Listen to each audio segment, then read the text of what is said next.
నలుడు జోదం ఎవరితో ఆడాడు?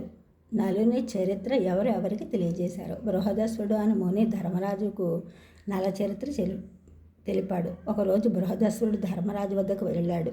ధర్మరాజు కౌరవులు తమకు చేసిన మోసం గురించి తెలిపి, దేశం వదిలి వచ్చాం, రాజ్యం పోగొట్టుకున్నాం, బంధువులకు దూరమయ్యాం, అడవుల్లో మృగాల మధ్య బ్రతుకుతున్నాం.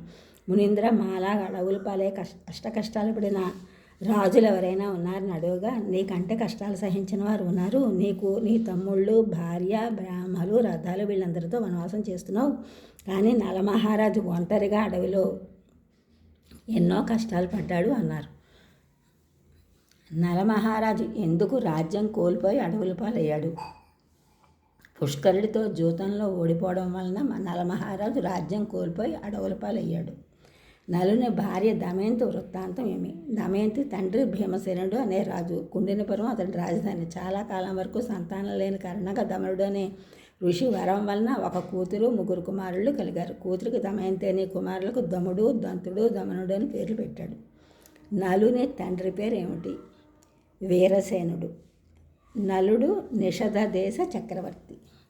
స్వయంవరంలో దమయంతి నలుడిని ఎలా పోల్చుకుంది? దమయంతికి స్వయంవరం ప్రకటించగానే దేశాల రాజులకి వర్తమానం పంపించాడు భీమసేనుడు.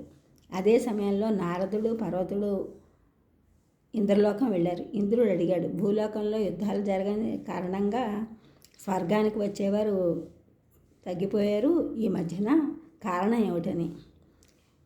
దమయంతికి స్వయంవరం జరగబోతుంది, అందు గురించి రాజులందరూ ఆ స్వయంవరం సంరంభంలో ఉన్నారు అనగా, దమయంతి అంత అందగత్త అని దేవేంద్రుడు కూడా స్వయంవరానికి వెళ్ళడానికి కుతూహలపడ్డాడు. వరుణుడు, యముడు కూడా అతనితో అగ్ని బయలుదేరారు. అంతరిక్షం మీద విమానాలు నిలిపి భూమి మీదకి దిగి సూర్యునితో ప్రకాశంగా ఉన్న నలుడిని చూసి, మాకు ఒక సహాయం చెయ్యాలని అడిగారు. సరే అన్నాడు నలుడు. నువ్వు వెళ్ళి మాలో ఒకరిని వరించమని దమయంతికి నచ్చజెప్పాలన్నాడు. నేను అదే అభిలాషతో వచ్చానని చెప్పాడు నలుడు. మరి ఆలోచించకుండా సరేని ఎందుకు అన్నావన్నారు. దేవకార్యం కాదనకూడదన్నారు. సరే అని వెళ్ళాడు. దమయంతికి తెలియజెప్పాడు. స్వయంవరం ప్రారంభమైంది.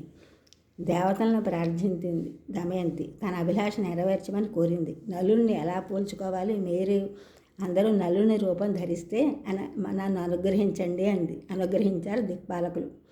రెప్పపాటు లేకుండా ఉండడం, చెమట పట్టకపోవడం, ఆసనం కిందికి అంటకుండా ఉండడం, ఇవి సహజ గుణాలతో కనిపించారు. నలుడిని పోల్చుకుని ధర్మబద్ధంగా నలుడి మెడలో మాల వేసింది. ఈ ఛానల్ చూసిన